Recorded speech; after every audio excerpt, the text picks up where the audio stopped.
¿Estamos solos en nuestro propio vecindario cósmico? Imagina descubrir vida en Marte, en las lunas heladas de Júpiter o en los océanos subterráneos de Saturno. La búsqueda de vida extraterrestre dentro de nuestro sistema solar está llena de sorpresas y misterios. ¿Qué formas de vida podrían estar ocultas bajo la superficie de estos mundos? Encontrar vida más allá de la Tierra transformaría nuestra comprensión de la biología, la evolución y nuestro lugar en el universo. La posibilidad de que no estemos solos abre nuevas fronteras en la ciencia y la exploración espacial. Acompáñanos en esta búsqueda de vida extraterrestre en nuestro sistema solar.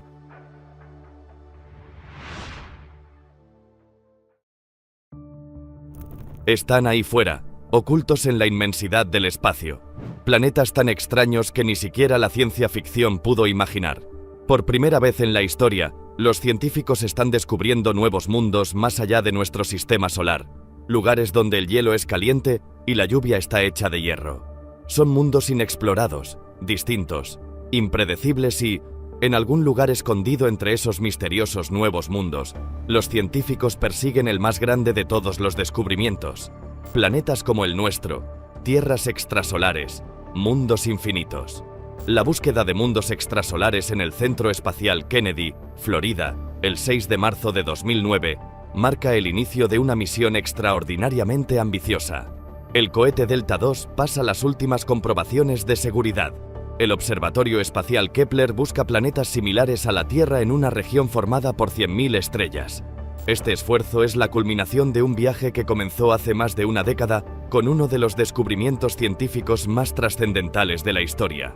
En los Alpes de Alta Provenza, Francia. En 1995, el astrónomo suizo Michel Mayor y su equipo observan de forma rutinaria estrellas de la constelación de Pegaso, situada a 50 años luz de distancia. Pero sus instrumentos revelan algo extraño. Una estrella tiembla y se mueve de forma violenta. Descubrimos que la velocidad de una de aquellas estrellas cambiaba en el tiempo. ¿Qué es lo suficientemente fuerte para poder perturbar una estrella del tamaño de nuestro Sol? La respuesta de Mayor fue una idea radical: un planeta. Pero nadie había observado nunca un planeta orbitando en torno a una estrella parecida al Sol. El problema para detectar un planeta en la órbita de otra estrella reside en que cuando el planeta gira cerca de la estrella, su luz queda cegada por el resplandor de esta. A pesar de las dificultades, Mayor confiaba en sus datos e insistía en que esos violentos movimientos estaban provocados por la fuerza gravitacional ejercida por el planeta.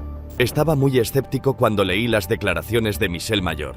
En muchas ocasiones se había anunciado erróneamente el descubrimiento de un planeta en la órbita de una estrella. Así que pensé, vaya, ya empezamos otra vez. Decidí observar aquella estrella durante 4 noches. Y sorprendentemente, la estrella se movía tal y como había contado Michel Mayor y su colega Didier Queloz, quienes anunciaron su descubrimiento. La noticia conmocionó a la comunidad científica. Por primera vez, había pruebas verificables y reproducibles de la existencia de un planeta orbitando alrededor de una estrella similar al Sol. Denominado oficialmente 51 Pegasi b, el planeta fue informalmente bautizado como Bellerofonte en honor al héroe griego que domó a Pegaso, el caballo alado. Era un planeta que rompía todas las reglas. Bellerofonte se encontraba muy cerca de su ardiente estrella, a unos 1800 grados Fahrenheit.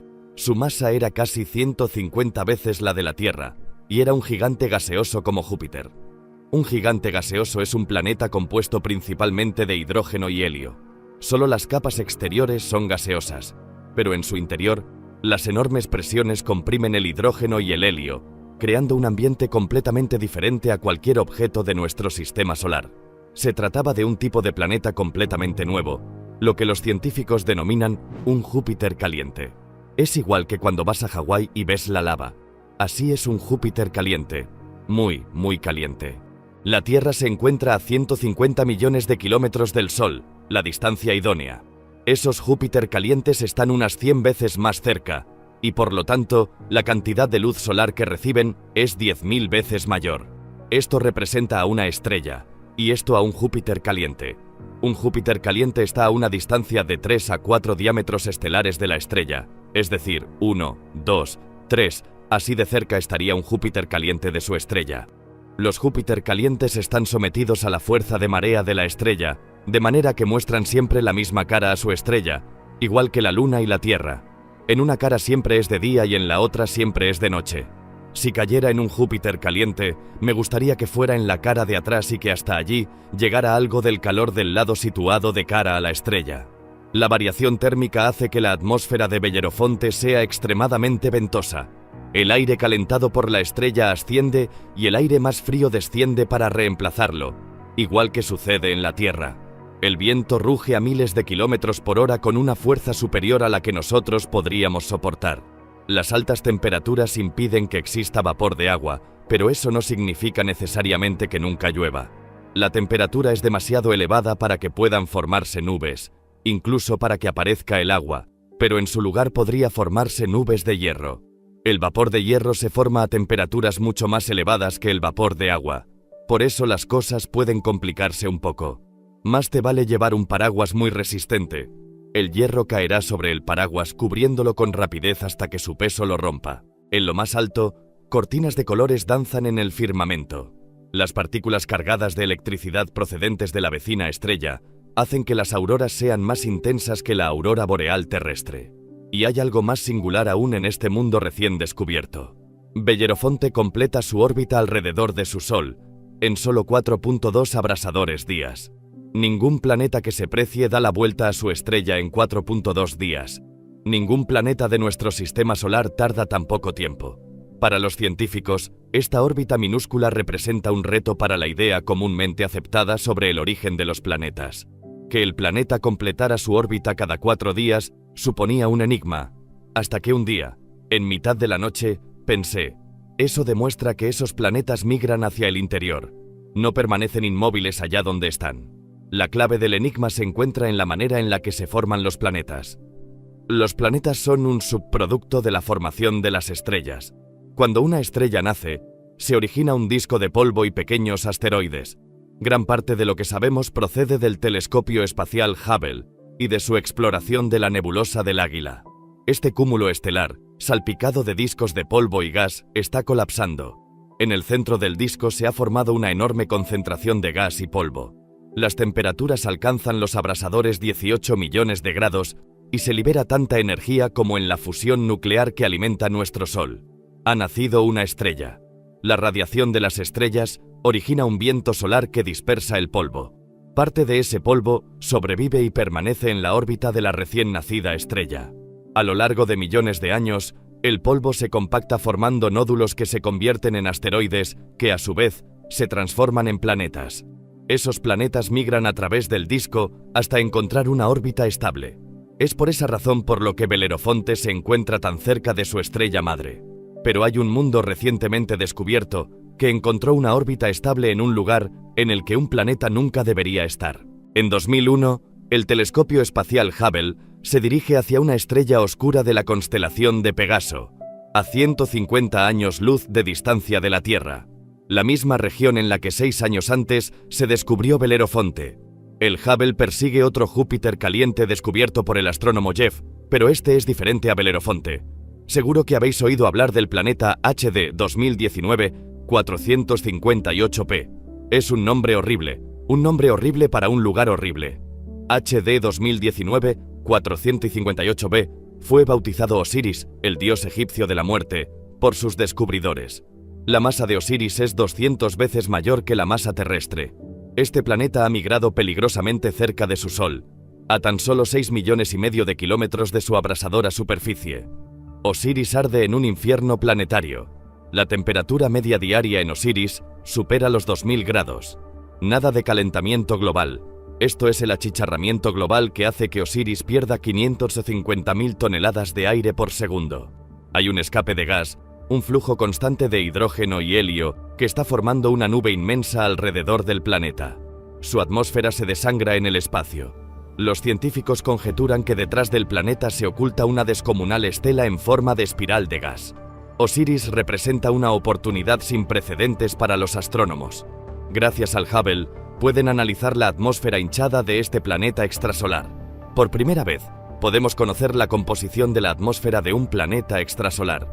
Sorprendentemente, el Hubble encuentra muchos de los elementos químicos básicos necesarios para la vida: sodio, carbono, hidrógeno y oxígeno. Pero la temperatura en Osiris es demasiado alta para la vida tal y como la conocemos. Podrían existir formas de vida diferentes que sobrevivan a temperaturas más elevadas, pero no existe una superficie sólida. Como sabemos que existe un Júpiter caliente, esa forma de vida estaría limitada a microbios diminutos flotando en el aerosol. La atmósfera en nuestro planeta está llena de vida, pero la vida no nació allí. Por eso, no puede haber vida en los Júpiter calientes. Los astrónomos han encontrado muchos Júpiter calientes desde que se descubrió Belerofonte en 1995, pero las condiciones descartan a esos planetas como lugares donde el drama de la vida pueda desplegarse. Uno de esos gigantes gaseosos es un planeta que burla todas las leyes de la evolución. En California, el astrónomo Job Marcy ha hecho un sorprendente descubrimiento sobre un planeta en la órbita de 16 Cygni P, una estrella situada en la constelación de Signos el Cisne a 70 años luz de distancia. Resultaba evidente que tenía una órbita elongada que aproxima el planeta y luego lo aleja de la estrella anfitriona. Aquello, por supuesto, era un desafío para todas nuestras ideas basadas en nuestro sistema solar, en el que todos los planetas giran alrededor del Sol en órbitas casi circulares como los surcos de un disco. Igual que un gigantesco yo espacial, el gigante gaseoso se mueve adelante y atrás por su sistema solar. Es como si cada año la Tierra se acercara a toda velocidad a 40 millones de kilómetros del Sol, para, una vez pasado Marte, alejarse en dirección a Júpiter. Y como todos los gigantes gaseosos de nuestro sistema solar, este planeta Yo-Yo tendría su propio séquito de lunas. Marcy cree que una de esas lunas podría parecerse a la Tierra. Aquí es donde empieza lo más interesante. Imaginemos una luna rocosa con una superficie con lagos, océanos, puede que arroyos y cascadas. La luna giraría alrededor de su planeta, y ambos alrededor de la estrella anfitriona. A diferencia de la luna sin aire que gira alrededor de la Tierra, esta luna es un mundo con estaciones extremas. En nuestro mundo, las estaciones están causadas por la inclinación del eje del planeta. En este otro, la causa es su órbita elongada. Esos pobres planetas con órbitas elípticas elongadas sufren cambios violentos en el clima a lo largo del año. En el punto más cercano de la órbita, la estrella calcina al planeta Yo-Yo, y su luna comienza el verano. La atmósfera en la luna parecida a la Tierra es barrida por violentas tormentas. Un huracán de categoría 5 en la Tierra solo es un suave remolino comparado con los inmensos torbellinos que se forman aquí. Las nubes se condensan a medida que el agua se evapora. Las temperaturas ascienden rápidamente. El agua y los gases se calientan y los océanos hierven, transformándose en vapor. Es como una gran sauna. En el fénix del verano, la luna se asfixia a 800 grados de temperatura. Está en el punto más cercano a la estrella. De los 26 meses de órbita, el verano apenas ocupa 2 meses. ¿Pero qué verano? El planeta y su luna se alejan del horno de la estrella. Las temperaturas descienden hasta registros que nos resultarían moderados y cómodos. Con la llegada del otoño, las lluvias regresan a la sedienta y agostada luna. Las cuencas secas de los océanos vuelven a llenarse y surgen mares que forman nuevas costas. La tranquilidad se impone a medida que el planeta Yo-Yo y su luna se deslizan en las profundidades del gélido invierno oscuro. Las temperaturas rondan los 260 grados bajo cero. Los océanos se hielan y los casquetes polares se expanden por la superficie de la luna, cubriéndola de una capa de hielo de kilómetros y kilómetros de espesor. El invierno es largo, dura 17 meses. Al llegar la primavera, el sol se acerca al cielo de esta desangelada luna, y los hielos se parten y funden de forma violenta. Inmensos icebergs surcan un tempestuoso océano de aguas crecientes. En 2 preciosos y breves periodos, durante el deshielo de primavera y las lluvias de otoño, el clima de esta luna parecida a la Tierra es templado y agradable. A 150 millones de kilómetros de distancia de la estrella, aproximadamente la misma distancia que existe entre el Sol y la Tierra, la órbita elíptica de este planeta y su luna alrededor de la estrella atraviesa una región que algunos científicos llaman la zona habitable. Las condiciones aquí son sencillamente perfectas para la vida. Si estás demasiado cerca de la estrella, el calor es excesivo, y si estás demasiado lejos, entonces el frío es excesivo, todo se hiela. Pero si estás justo en el medio, es perfecto. Todas las estrellas tienen una zona habitable. La ubicación de esa zona depende del tamaño y la temperatura de la estrella. En nuestro sistema solar, Venus marca el límite interno y Marte el límite externo. La Tierra y su abundante vida se encuentran justo en el medio. Fuera de la zona habitable, podrían existir seres vivos lo bastante inteligentes, igual que hacen algunos animales terrestres durante el invierno. Puede parecer fantasioso, pero me gustaría recordar las zonas de marea en nuestro planeta. La vida en las orillas de los mares es muy rica a pesar de las mareas. Hay muchos seres vivos que quedan bajo el agua cuando sube la marea, pero cuando la marea baja y el agua se retira, esos animales sobreviven perfectamente. El extraño ciclo orbital del planeta Yo-Yo crea condiciones fugaces e idóneas para la vida, pero también para la muerte. Algunos planetas extrasolares son aún más sorprendentes. Imaginemos un mundo que carezca de una estrella en torno a la que orbitar. Los científicos especulan con la idea de que en nuestra galaxia existan muchos planetas errantes viajando a la deriva por los oscuros senderos del espacio interestelar. Son mundos huérfanos, planetas expulsados de sus sistemas solares por el caos de la migración planetaria. Los astrónomos llaman a esos mundos planemos. Son planetas sin estrella que viajan a la deriva por la galaxia indefinidamente. ¿Qué fuerza gigantesca podría expulsar a un planeta de su sistema solar?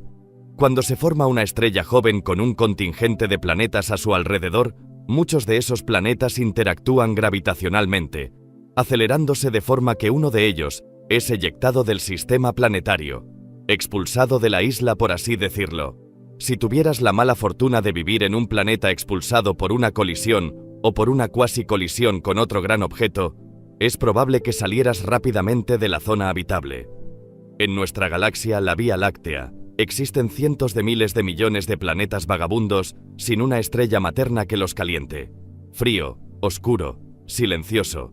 Los planemos no tienen un sol. Son mundos sin días ni años.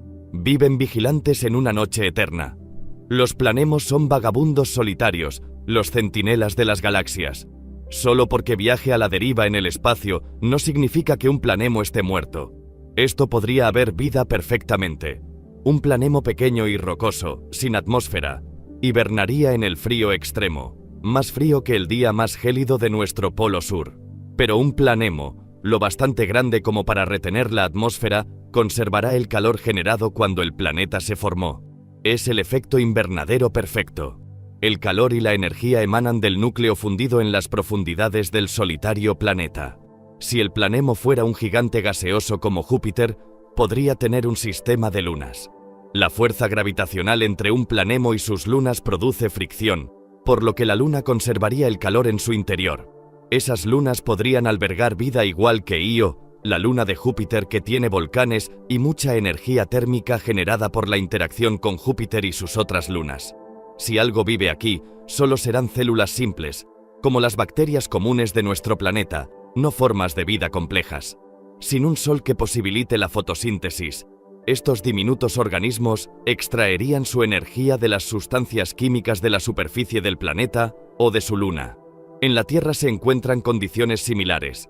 Se han descubierto colonias de bacterias en galerías profundas de minas africanas. Carecen por completo de luz y sobreviven exclusivamente gracias a las sustancias químicas que fabrican a partir del suelo en el que viven.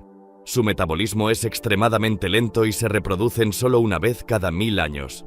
Si existe la vida en un planemo sin sol, podrían ser organismos como estos, abandonados cuando era un planeta joven, mientras los planemos dormitan apaciblemente.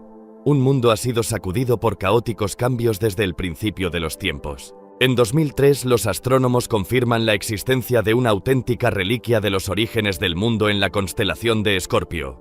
La mayoría de los planetas conocidos fuera de nuestro sistema solar se encuentra en el disco principal de nuestra galaxia, pero este mundo se encuentra muy por encima del disco de la Vía Láctea, en un cúmulo formado por 10.000 estrellas primigenias. El planeta VB10b, también conocido por su apodo Matusalén, el personaje más longevo de la Biblia. La razón por la que se le conoce como planeta Matusalén es porque el cúmulo tiene unos 12.000 millones de años. La Tierra es un planeta adolescente comparado con el viejo Matusalén. Unos 8.000 millones de años antes de que se formara la Tierra, Matusalén era un joven gigante gaseoso con furiosas tempestades y un séquito de lunas. Los eones pasan y los vientos y las tormentas amainan, dejando atrás un mundo silencioso y tranquilo. De repente, dos estrellas surgen en el cielo. Son los núcleos extinguidos de estrellas muertas hace mucho tiempo. Persiguiendo al cúmulo, en el medio muy denso de un cúmulo globular, hay muchísimas colisiones interestelares y cuasi-colisiones, sistemas en los que una estrella es expulsada y otra atrapada. Es una danza cósmica de la gravitación similar a la de la migración de planetas. Una de las estrellas es expulsada y reemplazada por la estrella madre de Matusalén. Matusalén es ahora un planeta con 2 soles. Cada día amanece y anochece 2 veces. Las nubes y todos los objetos proyectan 2 sombras. Con el tiempo, la estrella madre originaria comienza a expandirse, la señal de que su vida termina. Se hincha hasta convertirse en una gigante roja y es engullida por una estrella de neutrones. La estrella de neutrones devora a la gigante roja. Ahora Matusalén es un mundo apresado por los esqueletos de 2 estrellas muertas, el núcleo desnudo de la gigante roja y su compañera, la pulsante estrella de neutrones.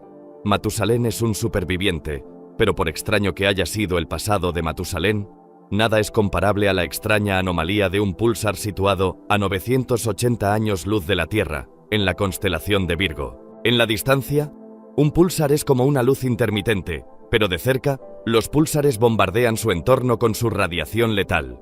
No es el lugar para un planeta. Aún así, algo interfiere en la precisión de este púlsar.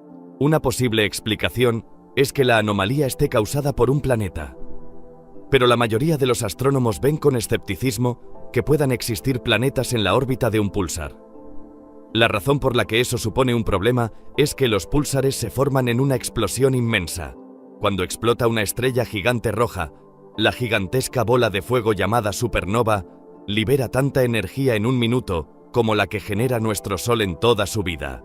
La onda expansiva de la supernova es tan grande que cuesta imaginar que un planeta pueda sobrevivir a ella.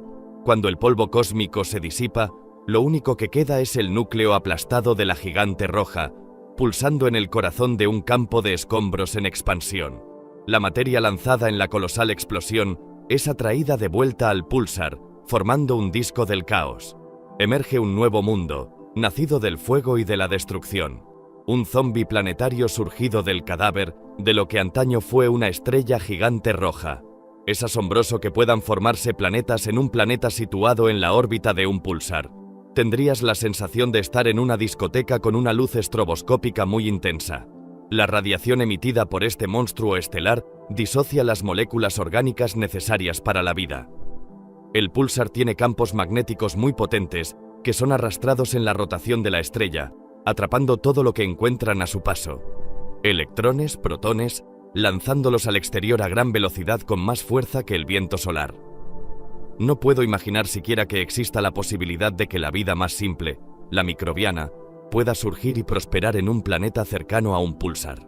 Básicamente, porque todo lo que está en el campo del púlsar recibe una cantidad de energía excesiva y lo que queda fuera de él carece por completo de energía. El descubrimiento de planetas púlsares demuestra cómo pueden formarse nuevos mundos en la estela de la destrucción de una estrella. Da igual dónde surja un planeta, el proceso de su nacimiento siempre está plagado de peligro. En ocasiones, la violencia es tan grande que el fin del mundo llega antes de su comienzo. En 2007, los astrónomos del telescopio gigante Géminis Norte hacen un extraño descubrimiento en el cúmulo de las Pléyades, a 400 años luz de la Tierra. Una estrella conocida solo por su número de catálogo HD 23514, está rodeada por una nube de gas y polvo en forma de rosquilla. La estrella en el centro de la rosquilla tiene 100 millones de años de antigüedad, un renacuajo cósmico en términos astronómicos. Nuestro Sol es 45 veces más antiguo. Las condiciones son perfectas para la formación de planetas, pero el análisis espectral encuentra algo extraño. El polvo está completamente pulverizado. Normalmente, las estrellas jóvenes están rodeadas de planetas en formación. El planeta aparece alrededor de la estrella joven en un disco protoplanetario de gas y polvo, y después prosigue confiado su camino en su órbita, sin percatarse de que está demasiado cerca de otro planeta. Hace millones de años, dos planetas primigenios situados en la órbita de HD 23514 se dirigieron hacia su fin. A medida que los dos mundos se aproximan, la fuerza de marea modela las esferas planetarias en una forma ovoide. Nada permanece. Los dos mundos son destruidos, originando el polvo y los asteroides descubiertos alrededor de la estrella HD 23514. Hace 4.000 millones de años, un apocalipsis similar sucedió en la Tierra. Un planeta del tamaño de Marte se formó en la órbita del recién nacido planeta. Al igual que los planetas de HD 23514, la Tierra y este cuerpo de un tamaño similar al de Marte se dirigieron hacia una colisión segura. Si tuvieras la mala fortuna de encontrarte en ese planeta en formación, en proceso de convertirse en la Tierra, te despertarías una mañana y descubrirías que el cielo se oscurece cada vez más y que en menos de una hora un cuerpo del tamaño de Marte cae sobre ti. La onda expansiva resultante de la colisión se nota en todo el planeta. La superficie terrestre es arrasada. La colisión destruye un lado del planeta. Las rocas fundidas se esparcen por el espacio. Todo el globo está salpicado de meteoritos y gases tóxicos. El infierno a su lado parece unas vacaciones en las Bahamas. Los asteroides producto de la colisión se fusionan y forman nuestra luna. Es un nuevo planeta. Las colisiones son parte del proceso de formación de los sistemas planetarios. Un planeta sólido sería el resultado de la fusión de fragmentos de roca. Y en toda la galaxia, fragmentos de roca colisionan y forman mundos parecidos a la Tierra que desafían a la imaginación. Hay un nuevo planeta ahí fuera, un planeta cuya existencia desconocíamos. No se trata solo de un planeta, es un nuevo tipo de planeta, la Tierra en esteroides. Me gusta llamarlas supertierras. Son iguales que la Tierra salvo por su masa, que es 10 veces la de nuestro planeta. Una de las familias de supertierras tiene, igual que nuestro mundo, continentes y océanos. Otra podría ser muy seca, como Marte, y existe otra familia que llamamos de mundos acuáticos o planetas oceánicos, que están completamente cubiertos de agua. Bienvenidos a 581c. Este planeta fue descubierto por Michel Mayor, y junto a otros dos planetas gira alrededor de una estrella diminuta. Está en la constelación de Libra, a solo 20 años luz de distancia, y es uno de los planetas rocosos más pequeños descubiertos fuera de nuestro sistema solar. Pero eso no significa que Hektata 581c sea pequeño. Sigue siendo una supertierra con una masa 5 veces mayor que la de nuestro planeta, pero es la posibilidad de que contenga agua lo que apasiona a los científicos. Un planeta oceánico es como estar en mitad del océano Pacífico. Se entierra la vista, nubes blancas y algodonosas y el cielo azul sobre tu cabeza. Los vientos en el mundo oceánico serían similares a los de la Tierra, así que es un sitio muy bueno para navegar. El tiempo es absolutamente perfecto. El cielo siempre estaría azul y el sol en el mismo lugar. ¿Qué tal como parte meteorológico? No hay tierra por ninguna parte, ni siquiera a muchos kilómetros de profundidad. La capa de agua sería muy profunda, al menos un cuarto de la profundidad del planeta. La presión aumenta a medida que nos sumergimos en las profundidades marinas. A 12.000 metros alcanzamos la profundidad máxima de los océanos terrestres. Atravesamos el límite de los 33.000 metros. La presión es tan fuerte que el agua comienza a adoptar formas nuevas y sorprendentes. A una profundidad 10 veces mayor que la del océano más profundo de la Tierra, llegamos al fondo. Cuando hay una masa de agua enorme, la presión en el fondo del océano es muy alta y en exceso superior al 1.000.000 de atmósferas. Esa presión comprime el agua del océano en un estado que llamamos hielo 7. No es como el hielo de tu congelador. Las moléculas de agua que forman el hielo de tu nevera están desordenadas, pero si haces hielo a presiones muy altas, entonces las moléculas de agua se ordenan, llegando incluso a alinearse. Este cristal es muy parecido al hielo. Esto es saludo, también conocido comúnmente como sal mineral. El hielo 7 podría existir en nuestro sistema solar. Europa, una luna de Júpiter, podría estar cubierta por un manto de agua, apresado por una espesa corteza de hielo. La presión de la corteza es tan grande que podría haber hielo 7 en las profundidades de estos mares inexplorados. Si ampliamos y descongelamos Europa, el resultado podría ser un mundo acuático parecido a GJ 5081c.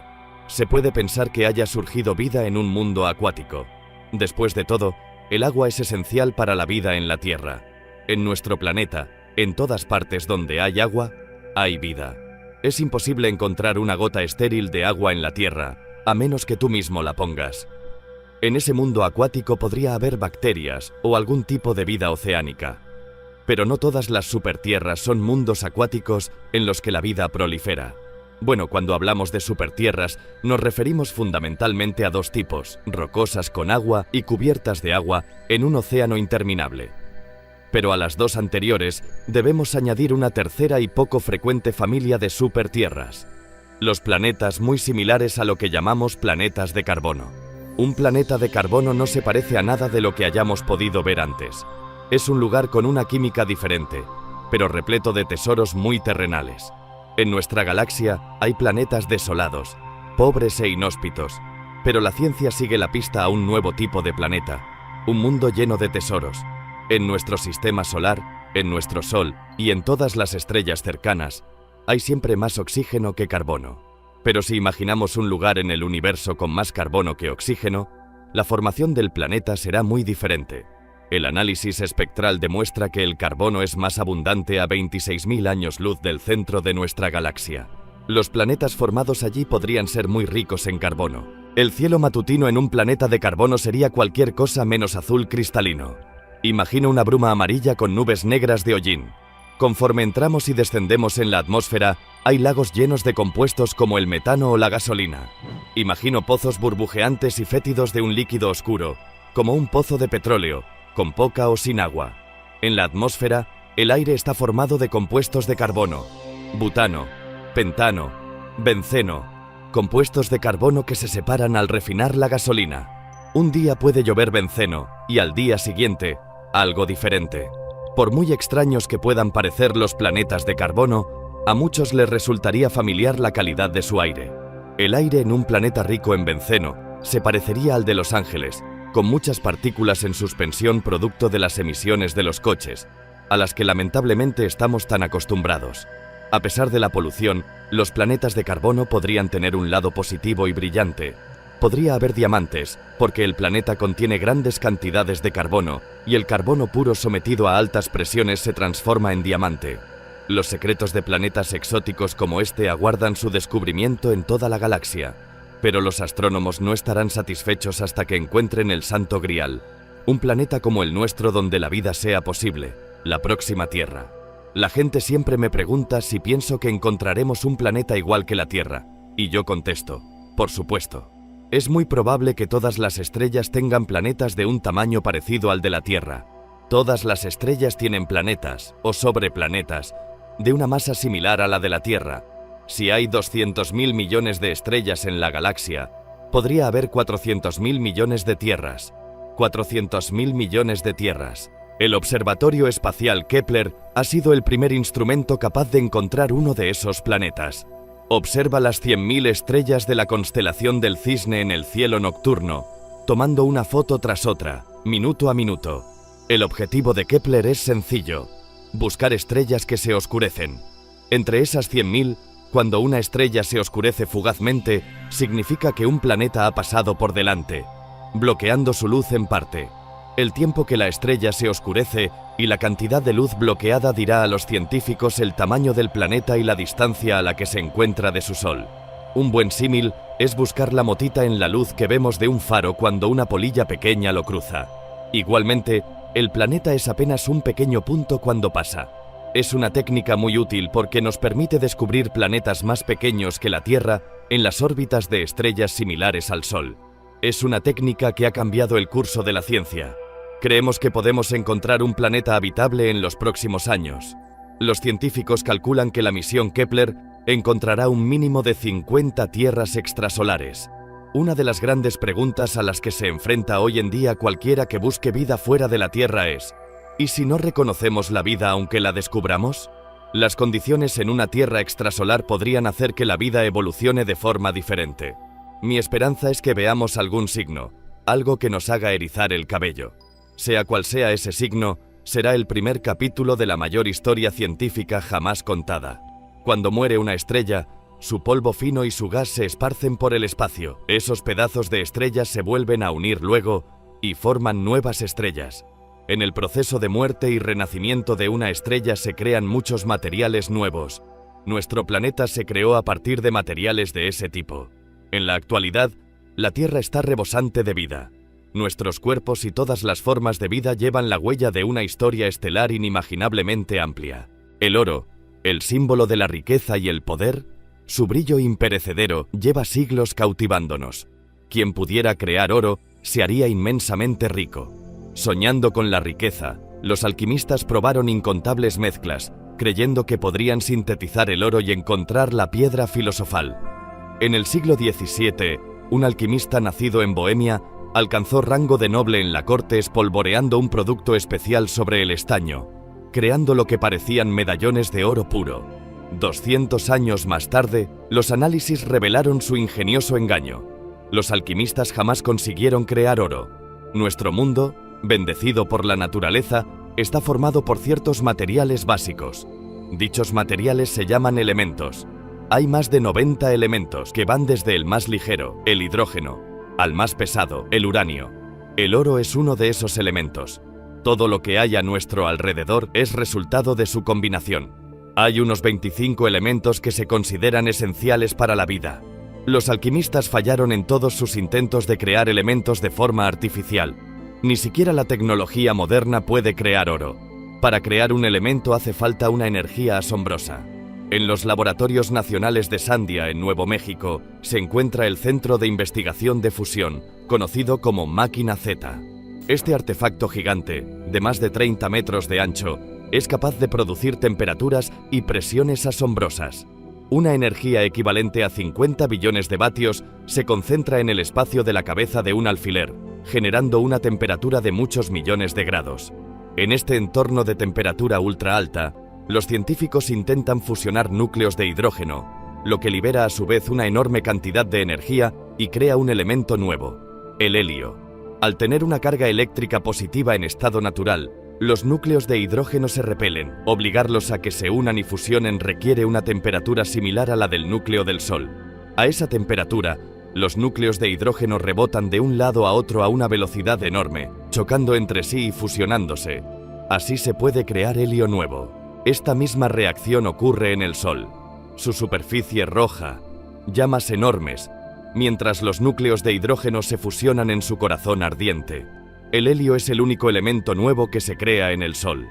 Ni siquiera el núcleo del Sol es capaz de crear elementos más pesados que el helio. Para crear elementos más pesados, como el oro, hacen falta temperaturas muy superiores a las del Sol.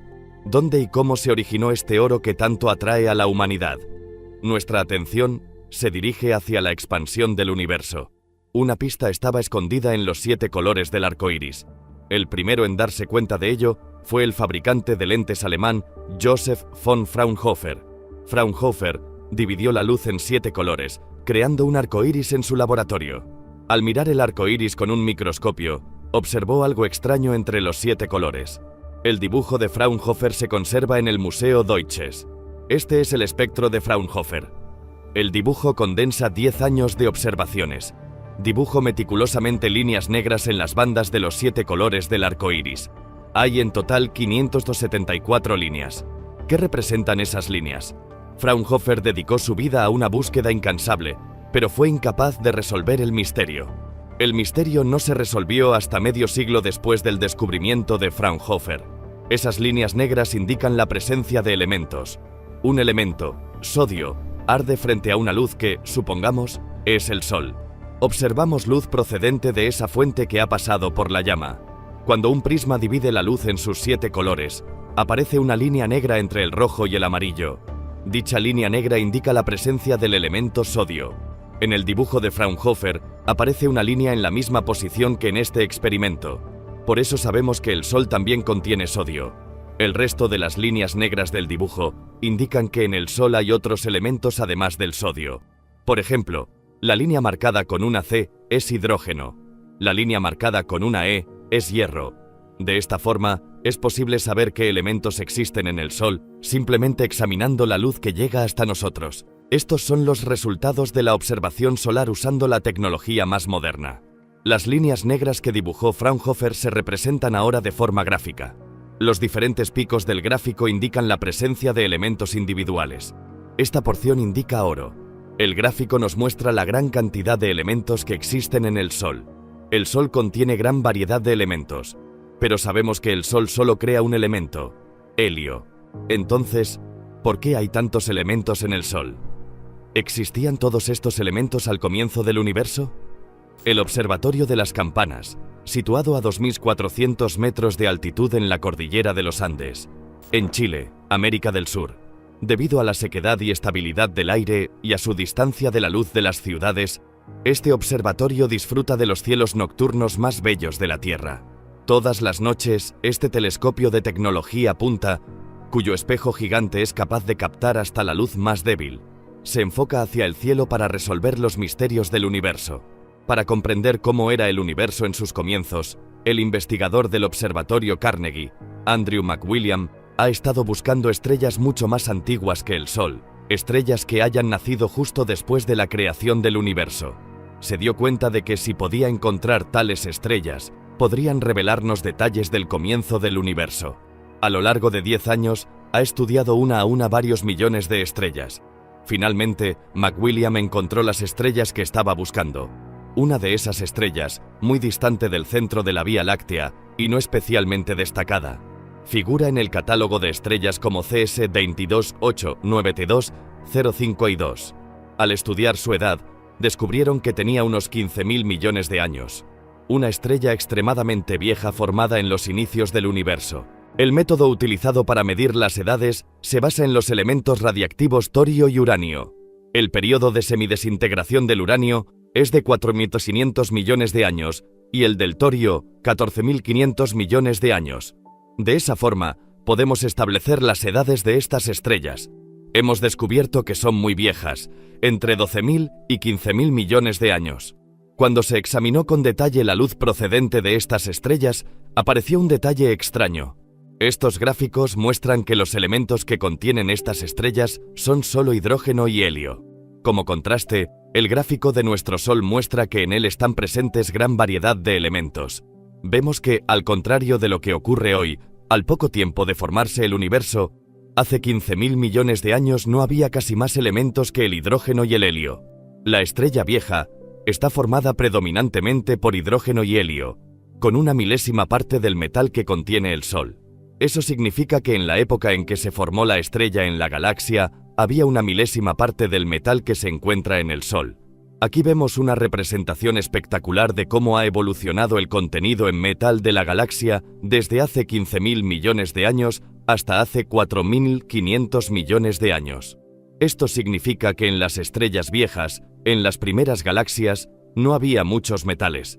Y hacen falta metales y elementos refractarios como el silicio para crear rocas, para crear planetas terrestres como la Tierra.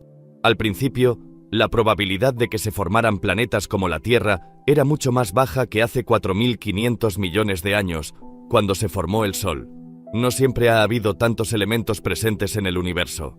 ¿Cómo era el universo con 10.000 millones de años cuando se formó nuestro sistema solar hace 4.600 millones de años? Nuestro sistema solar se formó gracias a la suma de una gran cantidad de polvo y gas. Parte del polvo que formó el sistema solar ha permanecido oculto sin modificar dentro de los meteoritos. Ese polvo se analiza en el Instituto Carnegie de Washington. Tienen como mínimo de 4.500 a 6.000 millones de años. Es asombroso que tengamos estos datos en los meteoritos. Su viaje a través del sistema solar ha sido largo y tortuoso, y es un milagro que hayan sobrevivido. Estos granos diminutos tuvieron que permanecer quizás cientos de millones de años en el medio interestelar, antes de, y no sabemos cómo, acumularse en la nube que se convirtió en el sistema solar. Además de introducirse en las nubes, han tenido que sobrevivir a todo el proceso de formación del sistema solar, que ha sido seguramente un acontecimiento muy violento, y a la formación de los planetas. Estos granos han sobrevivido varios millones de años durante el proceso de formación de los planetas y han conseguido superar esa historia tan violenta. Al examinar el polvo, aparecen varios elementos. Este polvo es un cristal de silicio. Este polvo contiene hierro y níquel. En algunas muestras de polvo se han encontrado también grandes cantidades de carbono. Cuando se formó el sistema solar, hace 4.600 millones de años, existían ya muchos elementos. ¿De dónde provenía este polvo? Su formación se ha analizado con gran precisión. Se ha buscado el origen de los granos de polvo siguiendo la pista de su forma y la de los elementos que los componen. Son restos de una estrella que explotó al final de su vida, pedazos de al menos 30 estrellas diferentes. Tenemos pruebas claras de que al menos 30 o 40 estrellas, y puede que quizá muchas más, aportaron el polvo que encontramos actualmente en los meteoritos. En los granos se aprecia un gran número de fuentes distintas por su masa, su edad y seguramente por la posición que ocupaban en su galaxia. Todo este material se unió de algún modo en una nube protoestelar que formó posteriormente el sistema solar y finalmente a nosotros. Es un hecho asombroso. ¿En qué parte de la inmensidad del espacio se formó ese polvo? Los científicos han dirigido su atención hacia objetos conocidos como nebulosas planetarias. Uno de ellos es la nebulosa Dumbbell, próxima al centro de la Vía Láctea. Su forma era apenas discernible, y nadie sabía qué era cuando se descubrió hace unos 240 años. La mejora en las prestaciones de los telescopios ha mostrado que está formada por polvo y gas. Luego se descubrió que el polvo y el gas rodeaban a una estrella pequeña situada en el centro de la nebulosa. En la actualidad, se cree que el polvo y el gas son pedazos de una estrella anterior en el centro de la nebulosa que, al morir, ha desechado sus capas exteriores. Esta es la nebulosa del Anillo en la constelación de Lira. Son los restos de una estrella quemada que en una época tuvo el tamaño del Sol. El polvo y el gas se extienden en un diámetro de 10 billones de kilómetros. En nuestra galaxia hay unas 1000 de estas nebulosas planetarias. El análisis de la luz emitida por dichas nebulosas muestra que contienen grandes cantidades de carbono y nitrógeno. Las nebulosas planetarias no son solo restos de estrellas, son también el origen de la creación de nuevos elementos. Pero hay una limitación para el tipo de elementos. La teoría predice que en una nebulosa no se pueden crear elementos más pesados que el oxígeno, porque se cree que la masa de las estrellas que forman nebulosas planetarias oscila entre una masa similar a la de nuestro Sol y 8 veces superior. La masa de la estrella afecta de manera enorme a los elementos que produce. Cuando la estrella envejece y todo el hidrógeno del centro se ha convertido en helio, sucede un cambio enorme. A medida que la temperatura del interior aumenta, la estrella comienza a expandirse y se convierte en lo que se llama una gigante roja. En nuestro sistema solar, esto correspondería a una temperatura del núcleo de 200 millones de grados, y el Sol se expandiría hasta alcanzar el diámetro de la órbita de Venus. Cuando esto ocurre, el helio comienza a fusionarse, creando elementos nuevos. Se crea carbono. El proceso continúa. El helio se fusiona con el carbono y crea oxígeno. Finalmente la estrella se expande tanto que, si fuera el Sol, se tragaría la órbita de la Tierra. En ese punto, la masa de la estrella no es suficiente para mantenerse unida. La temperatura desciende hasta el límite de fusión y no se pueden formar elementos más pesados que el oxígeno. Así es como termina su vida una estrella y comienza a deshacerse. Se liberan al espacio gas y polvo que contienen gran variedad de elementos. Las gigantes rojas pueden producir elementos hasta el oxígeno, pero están muy lejos de crear elementos más pesados como el oro. No hay energía suficiente para lograrlo. La energía necesaria para crear elementos más pesados supera con mucho a lo que ocurre en una gigante roja. Varias estrellas especialmente brillantes iluminan el cielo de la noche. Antares, que brilla en el centro de Escorpio, es 3 veces mayor que una gigante roja. Betelgeuse, en Orión, es aún mayor, más de 60 veces el tamaño de una gigante roja. Los científicos creen que al morir una estrella así, libera mucha más energía que una gigante roja.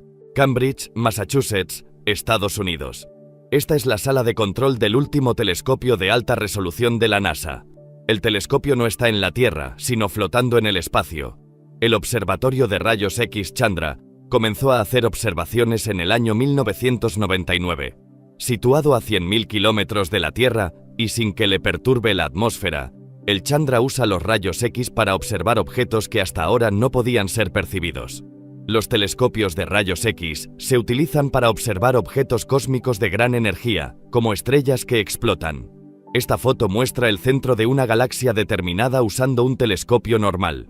Observando la misma zona con rayos X, aparece una neblina azulada. Ahora tenemos una visión clara del gas extremadamente caliente que se concentra alrededor del centro de la galaxia. Chandra capturó los últimos instantes de una estrella gigante.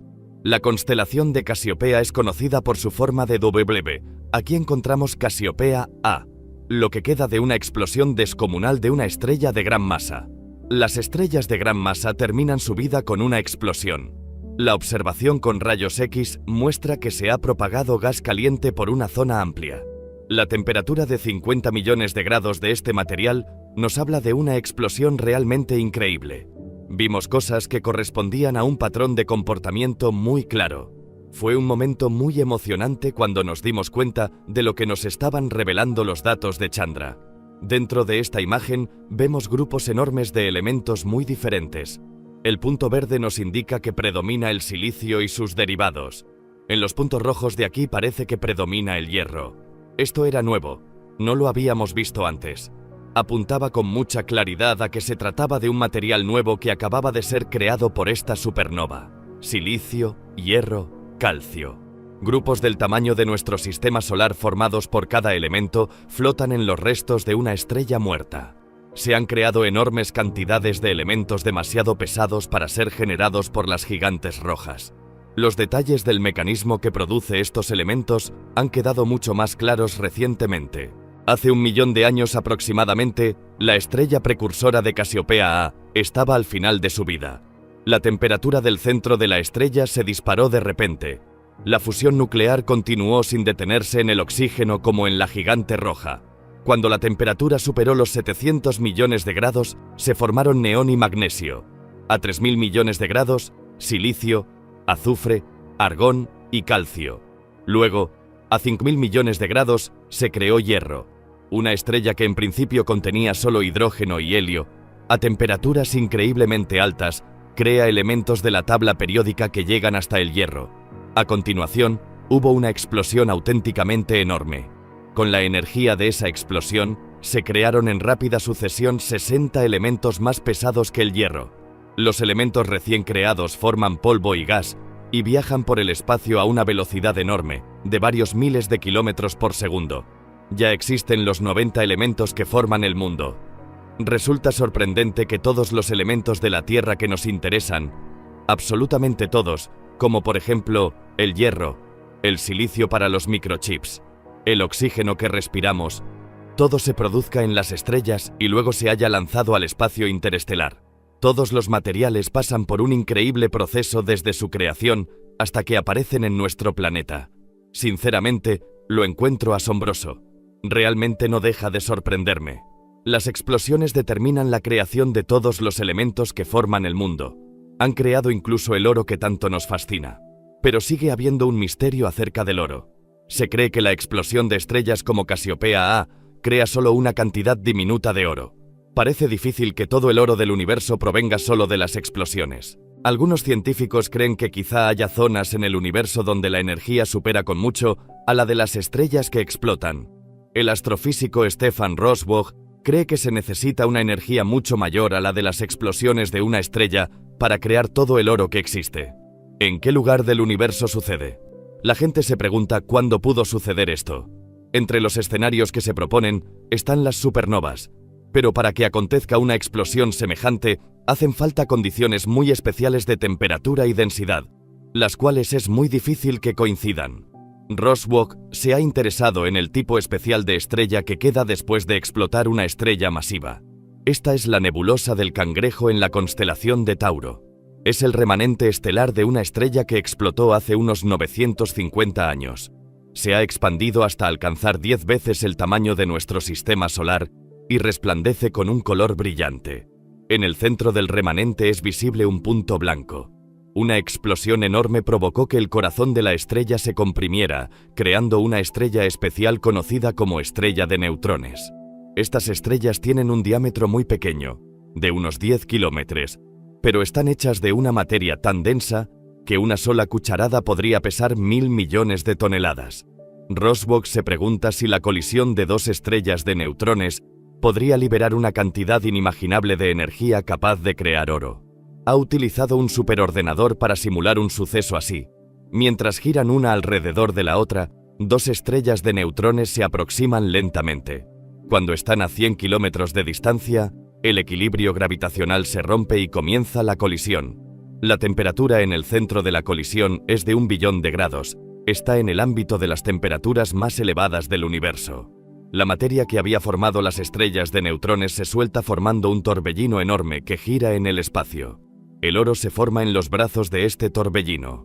Las sustancias chocan con una energía tremenda, transformándose inmediatamente en oro. Luego se esparcen por todo el universo. Resulta muy interesante la idea de que las cosas que usamos en nuestra vida diaria, como el oro, el platino, los metales preciosos que usamos en joyería, puede que se hayan creado hace miles de millones de años en un escenario exótico, como por ejemplo las explosiones violentas resultantes de la colisión de dos estrellas de neutrones, en las que aparecen densidades ultra altas, temperaturas enormes y velocidades de expansión tremendas. Estos acontecimientos exóticos puede que hayan creado metales y elementos que usamos en nuestra vida diaria. Me parece asombroso. Creo que si estos elementos, el oro, el platino, cosas así, son tan caros en la Tierra, se debe a que la colisión entre estrellas de neutrones, si es eso lo que los produce, son hechos muy poco frecuentes. Es muy difícil crear estos elementos de fusión de estrellas de neutrones procedentes de un sistema binario de estrellas de neutrones. Es difícil y muy poco frecuente. Por eso se crea tan poco y es tan escaso en la Tierra. Por eso resulta tan caro. Los 15.000 millones de años de historia del universo es la historia de una acumulación paulatina de elementos creados por las estrellas. El universo, en su origen, era un mundo de solo hidrógeno y helio. En algún momento, de pronto nacieron montones de estrellas. Los puntos blancos son estrellas. Las luces intermitentes indican explosiones estelares. Las explosiones continúan de forma incesante. Este inmenso número de estrellas ha creado más y más elementos nuevos. Una nebulosa planetaria se expande despacio, luego se disipa de forma gradual. Estrellas gigantes explotan y vuelan en el espacio. Estrellas de neutrones chocan y saltan en pedazos. Todo contribuye al aumento enorme de elementos en el espacio. A través de la muerte de estas estrellas, el universo, en un tiempo compuesto solo de hidrógeno y helio, se ha visto enriquecido con multitud de elementos. Nuestro sistema solar nació hace 4.600 millones de años por la concentración de gas y polvo. ¿Cómo volvieron a unirse este gas y este polvo formado por la explosión de estrellas y esparcido por todo el universo? Hemos aprendido que aquí también tiene una función, la muerte de las estrellas. Este es el radiotelescopio Nanten de la Universidad de Nagoya, en los Andes chilenos. Nanten no es muy grande, con sus 4 metros de diámetro, pero es el más sensible del mundo. Los radiotelescopios pueden descomponer con precisión polvo y gas que no emitan luz propia. La extraordinariamente seca cordillera de los Andes es el lugar ideal para captar ondas de radio muy débiles procedentes del espacio. Desde su terminación en el año 1996, el observatorio ha estado funcionando sin interrupción.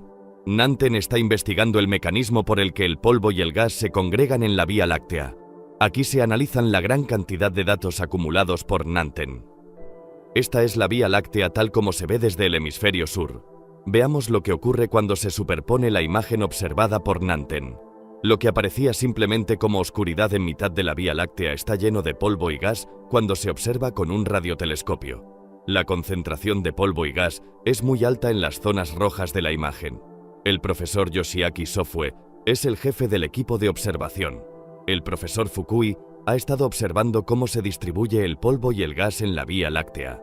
Daba la impresión de que había algo extraño en la forma en que se reúnen el polvo y el gas. Esta es la región de la nebulosa Carina, en la constelación de Carina.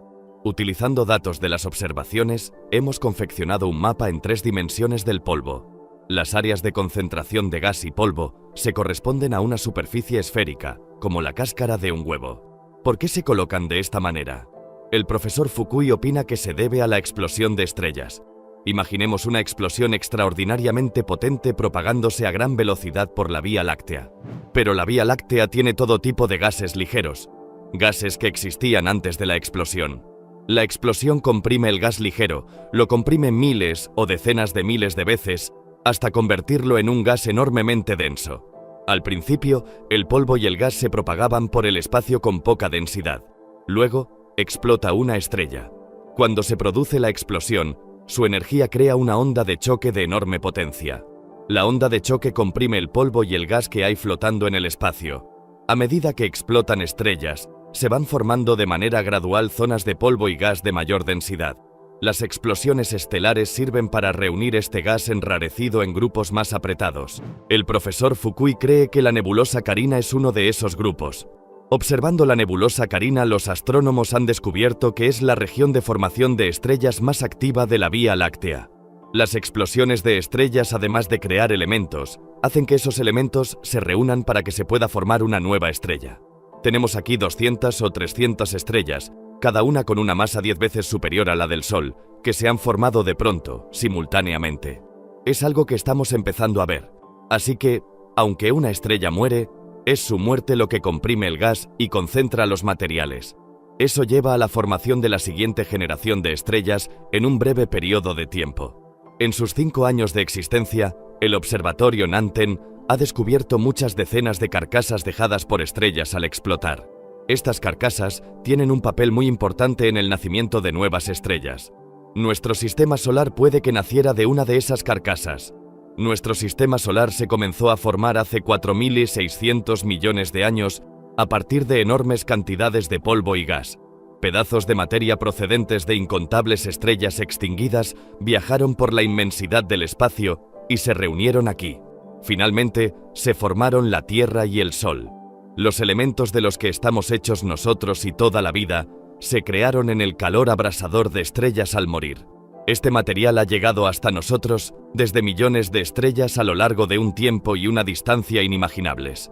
Quienes vivimos hoy somos los herederos del legado de 15.000 millones de años de universo. Ninguna vida animal ni vegetal habitaba en la superficie de los continentes.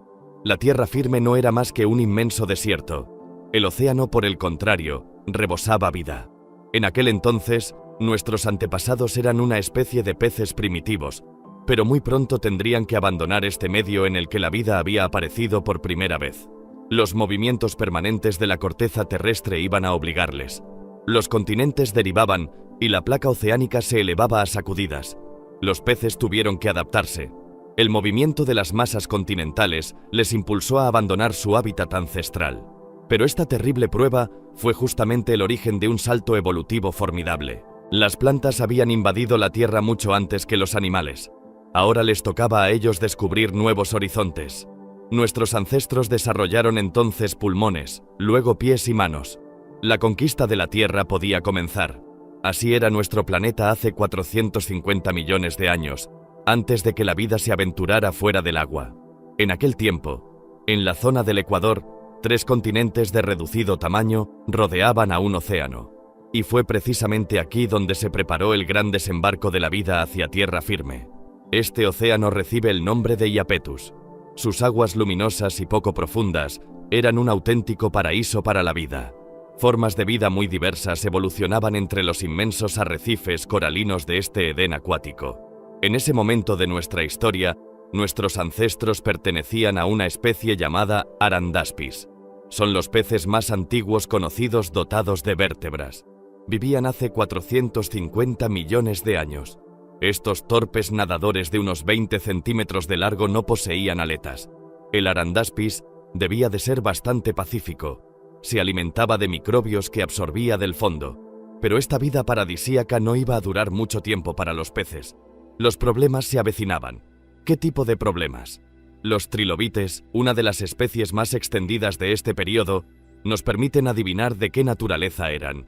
Entonces existía una gran variedad de estos animales.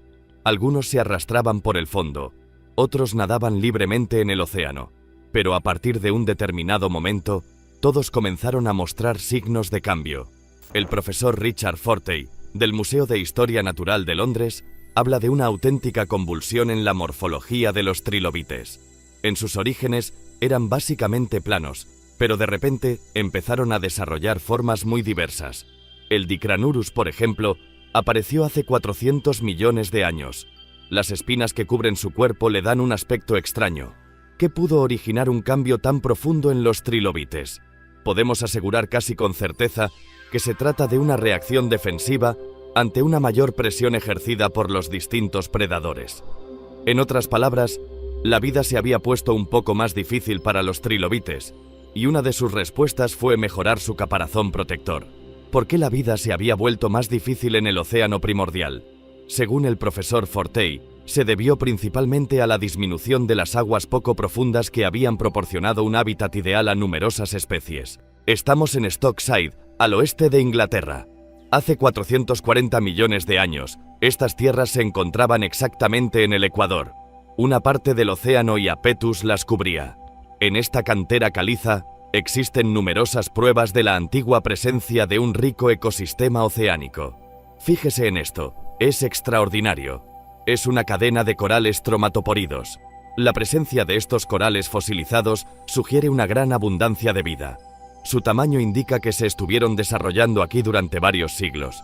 Sin embargo, a partir de un momento concreto, este testigo de la riqueza del medio marino desapareció bruscamente.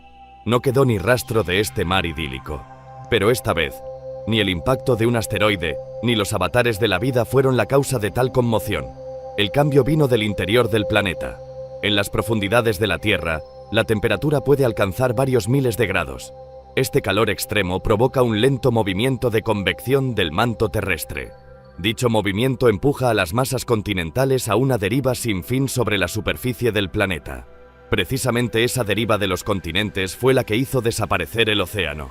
Las tres masas continentales que lo rodeaban se acercaron entre sí. Entonces, tras una serie de cataclismos, la superficie del mar se vio reducida por el avance de los continentes. Como no podían desplazarse, la mayoría de los corales fueron destruidos. Algunos peces lograron escapar, pero ya solo disponían de zonas muy reducidas de macizos coralinos. Los continentes se desplazan solo algunos centímetros al año, pero en pocas decenas de millones de años hicieron desaparecer el océano al que rodeaban.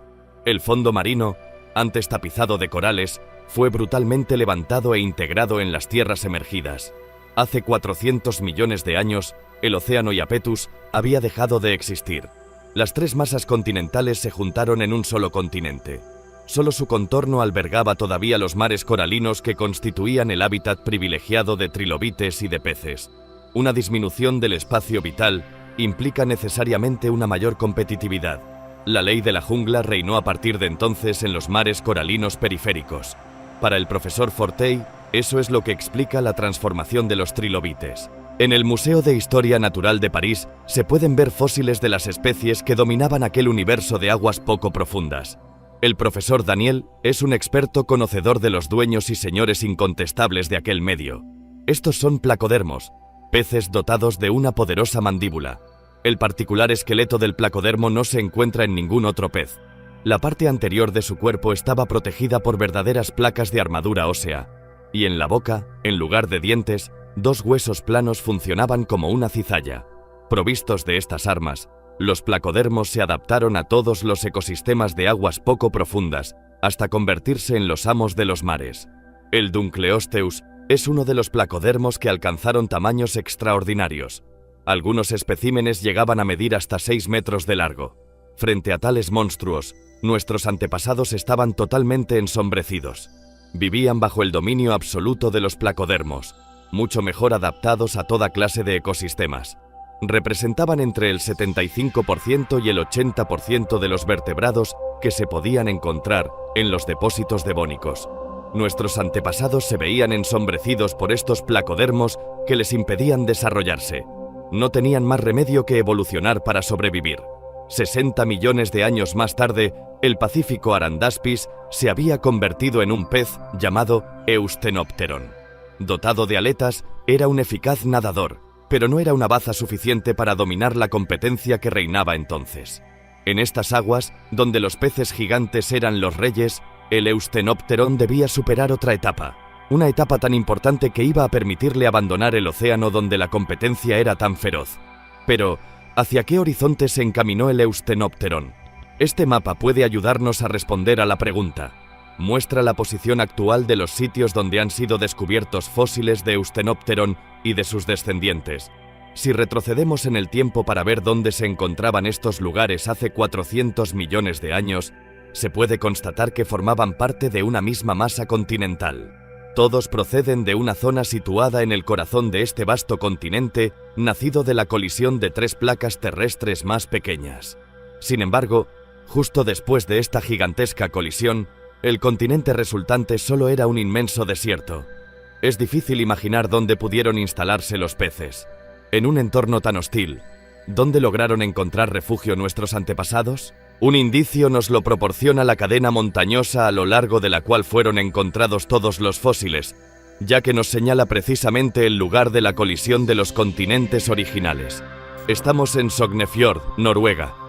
Es el más septentrional de todos los lugares que atestiguan la colisión de los dos macizos continentales llamados Báltica y Laurentia.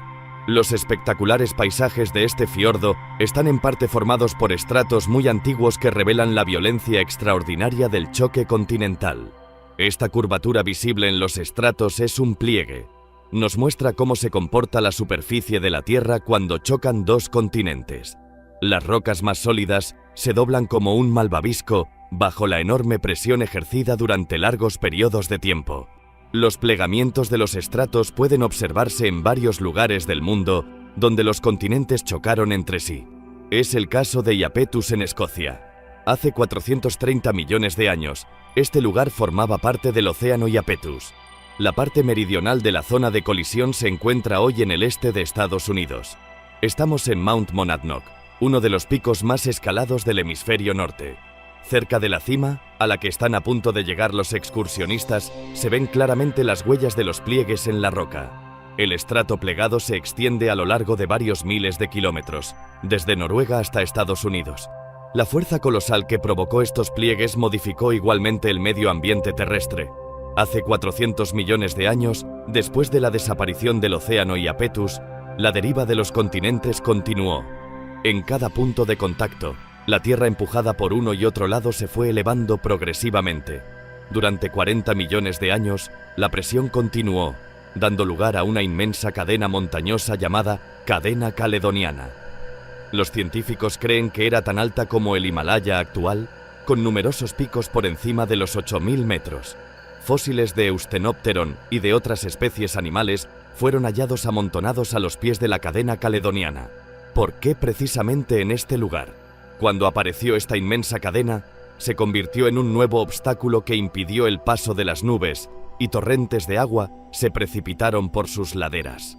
El agua, al horadar la ladera, formó ríos. Un nuevo mundo de agua dulce hacía su aparición por primera vez en el interior de la Tierra. Para los peces que luchaban por su supervivencia en las aguas poco profundas que bordeaban el continente, estos grandes cursos de agua dulce que desembocaban en el mar eran un refugio inesperado. Pero estos ríos no constituían un hábitat totalmente protegido. En aquel tiempo el musgo y los pequeños helechos apenas empezaban a implantarse en la tierra. Las orillas de los ríos seguían siendo en su mayoría desérticas. Bajo los rayos del sol, la tierra se secaba y se cuarteaba. Cuando llovía, los ríos se desbordaban y se transformaban en torrentes de lodo. Estas primeras aguas dulces constituían un medio muy inestable. Así que, para los peces, instalarse no resultaba tarea fácil. Lo que convirtió este entorno hostil en un medio más acogedor fue la vida misma. En Estados Unidos, en Pensilvania, un estrato geológico rojo sigue a lo largo de esta carretera. Hace 370 millones de años, esta colina se encontraba al pie de las montañas caledonianas y por ella discurrían grandes ríos. En estas capas se han encontrado fósiles que pertenecen a una especie que contribuyó a la migración de los peces hacia el agua dulce.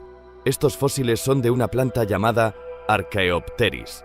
Se trata del árbol más antiguo descubierto en la Tierra hasta la fecha. Apareció hace 370 millones de años. El Archaeopteris se parecía a una conífera. Fue el primero en la historia de la Tierra en poseer un tronco.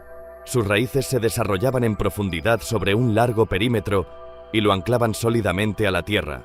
Su tronco se ensanchaba cada año y se cree que podía alcanzar hasta 20 metros de altura. El profesor Stephen Sheckler, del Instituto Politécnico de Virginia, estudia el impacto que supuso la aparición del Archaeopteris en su entorno. Es una hermosa cepa de Archaeopteris, muy representativa de los árboles de aquella época. Debe de tener unos 25 centímetros de diámetro. Los científicos marcan el emplazamiento que ocupaba cada árbol para intentar evaluar la densidad de este bosque. No encontraba en la Tierra ninguna otra planta de gran tamaño y colonizó rápidamente todas las orillas de los ríos. El bosque joven que tenemos aquí detrás presenta grandes similitudes con los primeros bosques de Archaeopteris. Estos árboles de tronco blanco, actualmente pelados, tienen más o menos el mismo tamaño que los primeros Archaeopteris. Su aparición supuso un cambio del ecosistema en su globalidad. Lo que antes era un entorno al descubierto, muy poco productivo, se transformó en un medio cubierto de una densa capa arbórea, con una tasa de productividad mucho más elevada. Antes de la aparición del Archaeopteris, el interior de los continentes era un entorno hostil para los animales.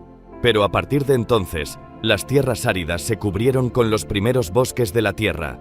El suelo, hasta entonces resecado por los rayos del sol, se beneficiaba ahora de la sombra de los árboles. En los bosques se formaban lagos y pantanos, creando en el interior de los continentes cada vez más zonas habitables para la fauna acuática. Ese momento preciso fue el elegido por nuestro antepasado, el Eusthenopteron, para salir del océano e instalarse en este nuevo mundo de agua dulce. Pero el Archaeopteris debía jugar otro papel primordial. La caída de sus hojas iba a proporcionar una valiosa fuente de nutrientes para los peces. Las hojas del Archaeopteris, descompuestas por las bacterias, pasaron así a alimentar a la fauna acuática. En este medio ambiente de agua dulce, los peces comenzaron a evolucionar hacia nuevas formas de vida. La aparición de los bosques había creado un mundo totalmente virgen que acogía a los animales más débiles expulsados de los océanos. Para nuestros antepasados que se refugiaron aquí, el bosque de Archaeopteris fue realmente una dulce protección. Pero su nacimiento no solo había creado las condiciones para dar un nuevo salto evolutivo, también trajo consigo su ración de catástrofes. ¿A qué nuevos problemas se enfrentó la vida en estos pantanos recién creados? En Sudamérica se encuentra la respuesta a esta pregunta. Estamos en la cordillera de los Andes. Esta cadena montañosa es también el resultado de un choque continental ocurrido hace 400 millones de años. Al pie de estas montañas existe igualmente un mundo de vastos bosques y de fértiles cursos de agua. Es la Amazonía. La Amazonía está cubierta de bosques primarios muy densos. Aquí se encuentran las especies acuáticas más exóticas. La armadura de este pleco recuerda sin duda a la de algunos peces prehistóricos, y el majestuoso aruaná presenta unas características únicas. La Amazonía es un verdadero santuario para las especies de agua dulce. También aquí, las hojas y las ramas sumergidas constituyen valiosos recursos nutritivos para los peces. La materia orgánica proporcionada por los bosques alimenta a toda la riqueza del ecosistema amazónico. A la sombra de los Archaeopteris, nuestros ancestros conocieron sin duda un mundo parecido a este. Pero en la Amazonía, el mes de junio señala el principio de la estación más difícil para los peces. La estación seca se acerca y las lluvias son muy escasas. A lo largo de esta estación, el nivel del Amazonas desciende 18 metros. Cuando las aguas se retiran, solo dejan tras de sí algunos charcos dispersos, y la estación seca dura 4 meses.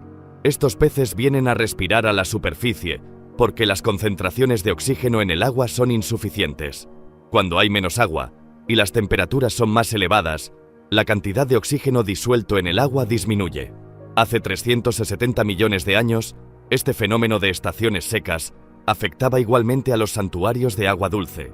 Al contrario que en los vastos océanos, el medio ambiente de los ríos y los lagos era bastante precario, y regularmente el agua escaseaba de forma dramática. En las estaciones secas, los Archaeopteris, que antes habían prodigado todos sus beneficios, se convirtieron también en una fuente de problemas. Para descomponer las hojas caídas en el agua, las bacterias consumían una gran cantidad de oxígeno. El gran desafío al que se enfrentaba la vida en este entorno de agua dulce era, pues, la falta de oxígeno. ¿Cómo pudieron nuestros ancestros superar este problema?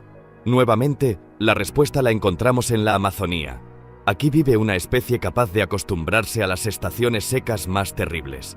Este pez que acaba de asomar la cabeza fuera del agua respira por medio de pulmones.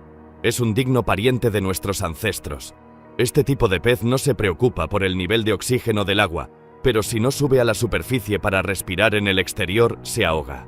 Estudios recientes han demostrado que el dipnoo es uno de los parientes más cercanos de nuestros antepasados que vivían en la época de los Archaeopteris. El profesor Albert es un especialista del Eusthenopteron. Cree que también él debía estar provisto de pulmones.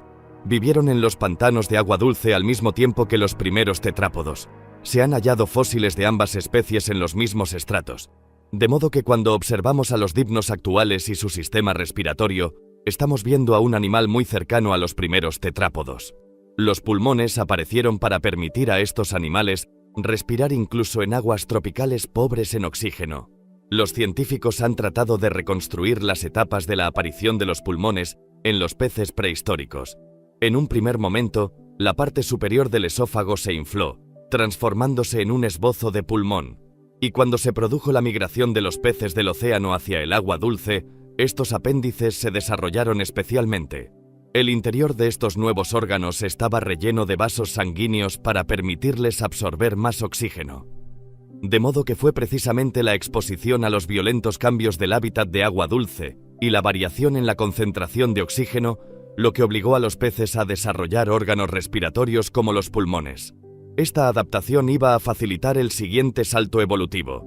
A partir de ahora, la vida podía abandonar su cuna oceánica para extenderse prácticamente por todos los hábitats, tanto en la tierra como en el aire.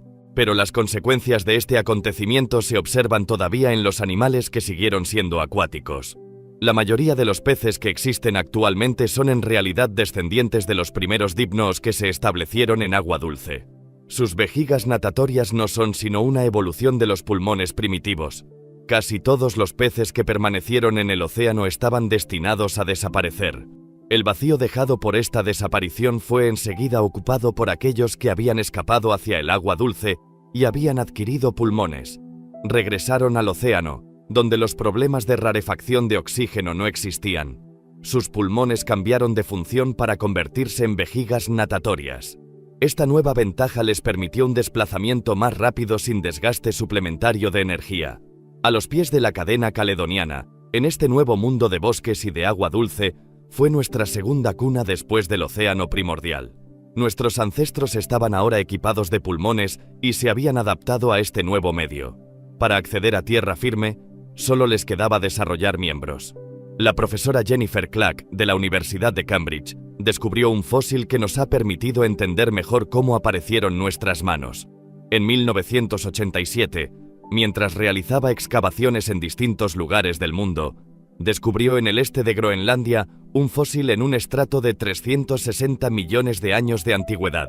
Se trataba del fósil de un animal llamado Acantostega, un fósil particularmente valioso porque se trataba del único en el mundo en haber conservado la morfología completa del animal. Para su sorpresa, el animal poseía visiblemente manos y dedos. Es la forma de vida más antigua provista de manos descubierta hasta el momento. La profesora Clack realizó dibujos detallados de Acantostega. Era un animal extraño, parecido a un pez pero dotado de pies y de manos. Medía aproximadamente 1 metro de largo. Su cola se parecía a la aleta caudal de los peces, pero su cráneo era más sólido que el de un pez y su cuello era sin duda articulado. El Acantostega era una evolución del Eusthenopteron. Sus aletas pectorales se transformaron en patas anteriores y las aletas ventrales en patas posteriores. ¿Qué había pasado en los últimos millones de años para provocar semejante evolución? Los dedos de Acantostega planteaban además otro problema. Cada miembro anterior constaba de 8 dedos. Sin embargo, desde hacía mucho tiempo se pensaba que desde los primeros estadios de la evolución, las manos solo constaban de 5 dedos. Los científicos también creían que las manos provistas de dedos solo habían aparecido después de que los animales se instalaran en tierra firme. El hallazgo de una criatura acuática con 8 dedos conmocionó al mundo científico. Se trataba de un descubrimiento revolucionario que obligaba a replantearse la aparición de la mano. Fue algo extraordinario, ya que hasta entonces se creía que los dedos habían sido siempre 5, que no podía haber más. Como es lógico, aquello hizo a todo el mundo recapacitar sobre el origen de los miembros. Cambió radicalmente la forma de plantearse su aparición y su desarrollo. Al principio, la doctora Clack pensó que las manos y los pies habían aparecido para facilitar el desplazamiento terrestre, pero el análisis del esqueleto descartó esa posibilidad. La forma en que los brazos estaban unidos al cuerpo contradecía flagrantemente esa hipótesis. Los brazos de Acantostega salían del cuerpo en horizontal. Al estar sujetos a una mayor gravedad en tierra, esta posición no permitía al animal soportar su peso. El número y el radio formaban un ángulo que no permitía al miembro doblarse. Así, Las articulaciones que tenía aquí y aquí sugieren que el brazo debía llevarse de lado, y por tanto, no podía soportar ningún peso. Si no le servían para desplazarse en tierra firme, ¿para qué le servían los brazos a Acantostega? Unos científicos hicieron análisis del esqueleto y realizaron una simulación del movimiento del animal, pero el resultado, en lugar de aportar respuestas, planteaba aún más preguntas. He aquí una simulación del movimiento tal como lo describen los estudios de la profesora Clack. Acantostega parece retorcerse para avanzar. Este movimiento sugiere que no debía ser un buen nadador. Para nadar eficazmente es preferible carecer de miembros para limitar la fricción del agua. Entonces, ¿por qué Acantostega desarrolló pies y manos? Un enigma muy complicado de resolver. La solución iba a encontrarse en un lugar inesperado, Red Hill, donde se habían descubierto los fósiles del primer bosque de Archaeopteris. En esta zona se han encontrado muchos fósiles de peces. Estos peces fueron los primeros en dar el gran salto evolutivo que les dotó de pulmones. En 1998, el profesor de la Academia de Ciencias Naturales de Filadelfia descubrió unos dientes de pez muy grandes. Miden más de 8 centímetros de largo. El animal al que pertenecían fue reconstruido a partir de otros elementos fosilizados hallados cerca de los dientes. Se trataba de un enorme pez de 5 metros de largo, totalmente cubierto de escamas rígidas. Su nombre es Gineria, el más impresionante de todos los siluriformes carnívoros de ese periodo. En aquel entonces, era sin duda el rey de los ríos. Era indudablemente el más feroz de los peces que vivían en el ecosistema de Red Hill. La forma del cuerpo demuestra claramente que era un animal capaz de nadar velozmente, de lanzarse muy rápido, perseguir a su presa y sujetarla entre sus enormes dientes. Los primeros animales dotados de miembros no parecían estar equipados para escapar a tanta velocidad y voracidad. Nuestros ancestros no debían ser rivales frente a Ineria. En aquella época, el hábitat de los ríos, que había sido durante un tiempo refugio seguro frente al océano, se convirtió en un entorno mucho más competitivo, donde cada uno debía nuevamente luchar por su supervivencia. Lejos de los 5 metros de Gineria, Acantostega parecía muy vulnerable. Una vez localizado, no tenía ninguna oportunidad de escapar a una muerte segura. ¿Cómo pudo entonces sobrevivir un ancestro tan débil? De nuevo se planteaba la cuestión de las manos. ¿No serían acaso la clave de una nueva estrategia? La profesora Clack formuló entonces una hipótesis revolucionaria sobre el uso de estos nuevos miembros. Este pequeño pez que podemos observar en la actualidad fue el que la puso sobre la pista. Es un Brachionictis, un teleósteo que vive en los fondos marinos. Mide unos 10 centímetros y domina el movimiento de sus aletas como si se tratase de pies o de manos. Las utiliza para desplazarse lentamente por el fondo o para agarrarse a las rocas y acechar a sus presas. ¿Se comportaba tal vez de la misma forma Acantostega en los ríos pantanosos? Podía apartar la vegetación del fondo, cosa que no puede hacerse con aletas. Hay que suponer que era un medio ambiente tropical, parecido al de la selva amazónica. Por lo tanto, era un entorno pantanoso lleno de vegetación submarina y de hojas caídas de los árboles que bordeaban las orillas. Casualidad o no, los primeros árboles aparecidos en la Tierra, los Archaeopteris, tenían otra característica que iba a resultar muy útil a los seres vivos. Cuando sus hojas caían, lo hacían con su rama. En aquel tiempo, grandes cantidades de ramas se apilaban probablemente en el fondo del agua. En opinión de la profesora Clack, quizás en estas aguas profundas, entre la maraña de ramas, es donde Acantostega decidió establecerse. Disponía de pocos medios de defensa, así que había abandonado las zonas de nado libres en medio de las lagunas o de los grandes ríos para llevar una vida más discreta cerca de las orillas y para esconderse entre las ramas caídas. Sus manos eran, con certeza, muy prácticas. Le permitían abrirse paso entre la maraña de ramas donde se alimentaba de pequeños peces. De este modo, cuando nuestros ancestros se enfrentaron a la amenaza de los predadores gigantes como Ineria, no intentaron competir equipándose de dientes aún más temibles, sino que optaron por una vía más pacífica, evitando la confrontación.